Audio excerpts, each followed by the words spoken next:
My சேனலில் இன்றைக்கி நம்ம என்ன ரெசிபி பார்க்க போகிறோம்னா ஒரு 2 different type of pasta recipe தான். வாங்க வீடியோக்குள்ளே போகலாம். ஃபர்ஸ்ட் இதுக்கு பார்த்தீங்கன்னா நான் ஒரு பாத்திரத்தில் பாஸ்தா வேக வைக்கிறதுக்காக தண்ணி பாயில் பண்ணி விட்டுருக்கேன். இப்போ இது கூட பார்த்தீங்கன்னா ஒரு டேபிள் ஸ்பூன் அளவுக்கு எண்ணெய் சேர்க்கணும். அப்புறம் பார்த்தீங்கன்னா ஒரு அரை டீஸ்பூன் அளவுக்கு உப்பு சேர்த்துக்க போகிறேன்.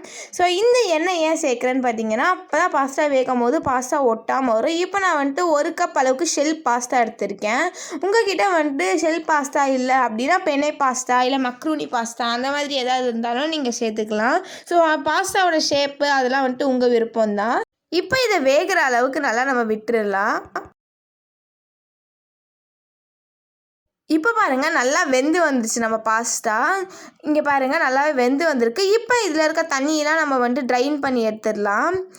இப்போ பாருங்கள் நல்லாவே பாஸ்தா ஒட்டாமல் வந்திருக்கு. நம்ம எண்ணெய் சேர்த்தனால தான். இப்போ இன்னொரு கடாயில் பார்த்தீங்கன்னா நான் 2 டேபிள் ஸ்பூன் அளவுக்கு நெய் இல்லைனா பட்டர் எது வேணாலும் சேர்த்துக்கலாம்.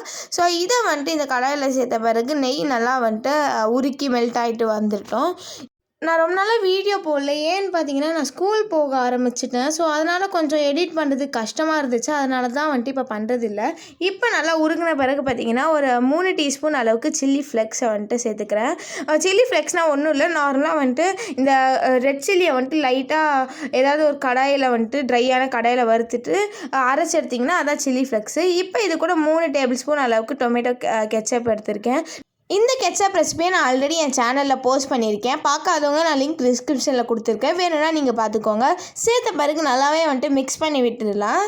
இப்போ இது கூட பார்த்தீங்கன்னா நான் மேகி மசாலா சேர்க்க போகிறேன். அதாவது 5 ருபீஸில் இருக்கும். அதை நான் ஃபுல் பேக்கெட் சேர்க்குறேன். இது பார்த்தீங்கன்னா ஒரு 1.5 டீஸ்பூன் அளவுக்கு இருக்கும். ஸோ அதையும் சேர்த்துட்டு நல்லா மிக்ஸ் பண்ணி விட்டுருங்க. இப்போ மிக்ஸ் பண்ணி விட்ட பிறகு பார்த்தீங்கன்னா இது கூட நான் கரம் மசாலா சேர்க்க போகிறேன்.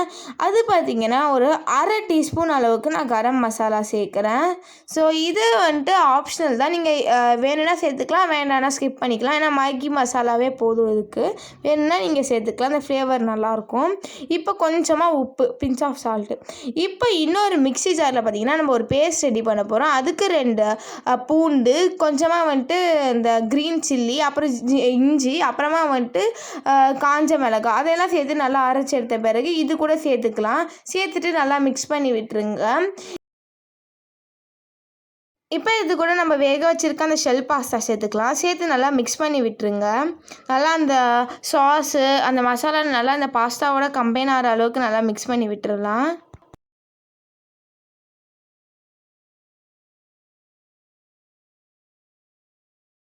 இப்போ பாருங்கள் நல்லா கலந்துட்டேன். இதுதான் பார்த்தீங்கன்னா ஒரு டைப் ஆஃப் பாஸ்தா.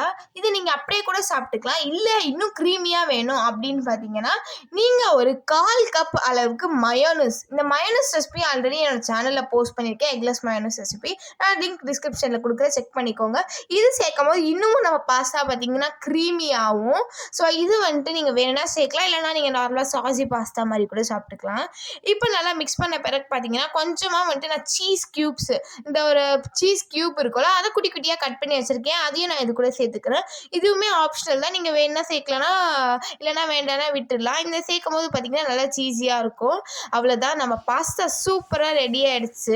ஒரு சைட் க்ரீமியாகவும் இன்னொரு சைட் சாஸியாகவும். நீங்களும் இந்த ரெசிபியை கண்டிப்பாக உங்கள் வீட்டில் ட்ரை பண்ணி பாருங்கள். உங்களுக்கு இந்த வீடியோ பிடிச்சிருந்துன்னா லைக், ஷேர் மற்றும் சப்ஸ்கிரைப் பண்ணுங்கள். பக்கத்தில் இருக்க பெல் பட்டனை கிளிக் பண்ணுங்கள். அப்போ தான் என் நோட்டிஃபிகேஷன் வரும். நான் கீன் ஜூஸி இனிக்கட்டும்.